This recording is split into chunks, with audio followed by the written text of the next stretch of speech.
Good morning. Yesterday we started our study of the letter to the Galatians, and I began by trying to define religion, doing a survey of other people's thinking about that, and then said for our purposes, we're going to understand, for the purposes of our study of Galatians, we're going to understand that religion is believing that following rules and rituals makes us good, better than other people, and qualifies us for God's love. He should love us because we're good.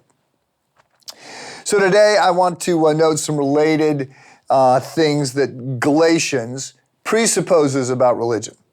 First, it sort of assumes that you are religious. Because you are. We all are. I am. So is Richard Dawkins and Sam Harris and, everybody else who rails against religion. We are religious and we cannot help it. We are meaning-seeking beings. And we're just created that way. It's part of being made in the image of God and being created for a relationship with God, and we are made to seek meaning in ways that other creatures are not. The fact that we are religious is a surprise to some. I wrote about this Chicago Trib article last week about the fact that secularization theory was supposed to die. It was supposed to fall away. When I went to college in the 80s, that's what I was told, that when we got a little bit more education, that religion would just die, it would collapse. And that not only didn't happen, but there's a sense in which it's now obvious that the world is more religious. A few years ago, there was an interesting article in Atlantic Monthly by a Princeton scholar, and he is quoting from Foreign Policy Journal. So neither Atlantic Monthly nor Foreign Policy Journal are Christian publications.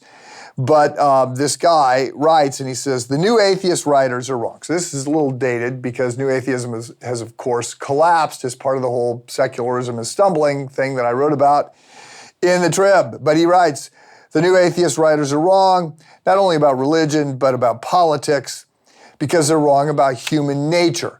Homo sapiens is also homo religious.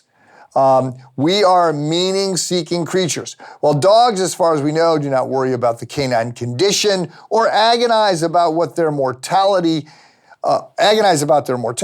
humans fall very easily into despair if we don't find some significance in our lives. Theological ideas come and go, but the quest for meaning continues. So God isn't going anywhere, and when we treat religion as something to be derided, dismissed, or destroyed, we risk amplifying its worst faults. Whether we like it or not, God is here to stay, and it's time we found a way to live with Him in a balanced and compassionate manner. Now, if we had more time, I'd take you to Romans chapter 1. Note that Paul explains this point. We can deny that there is a God. We can suppress that truth, but we sort of know at a deep level that that's what we're doing, that we know that there's something more. We are looking for transcendence, and we will ascribe transcendence to politics or to sports or to money or to other things if we don't get it where we should get it. The second thing that I would say is that there can be upsides to religion. So the letter to the Galatians, very hostile. Paul is very mad about the religious impulses that the Galatians are drifting back into.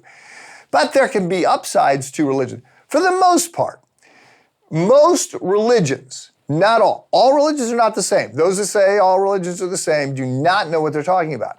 But many religions do have aspects of, they celebrate aspects of truth, beauty, goodness.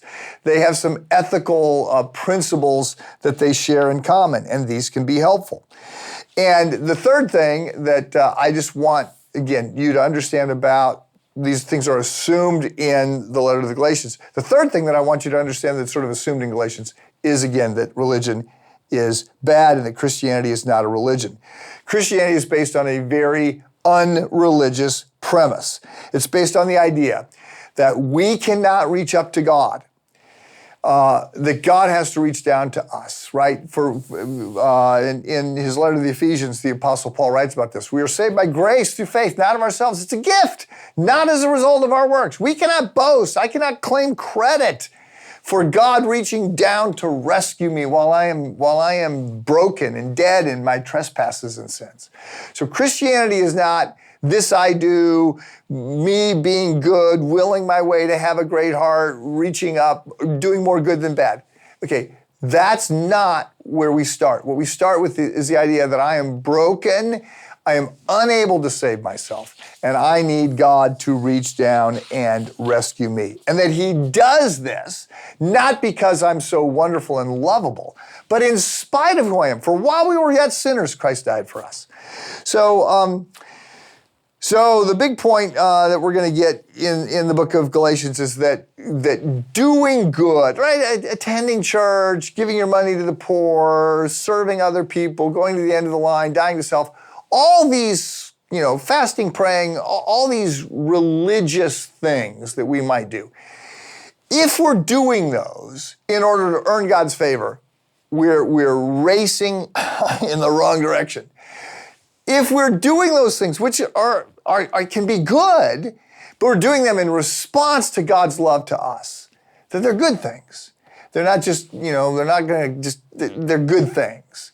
So Paul is going to make this point in capital letters because he wants very much to crush religion. There's a sense in which the book of Galatians, the letter that Paul wrote to the church in Galatia, is the most anti-religious book you're ever going to find. More anti-religious than Das Kapital by Karl Marx, or Mein Kampf by Adolf Hitler, or the Little Red Book by Mao Zedong, or whoever you're going to go after.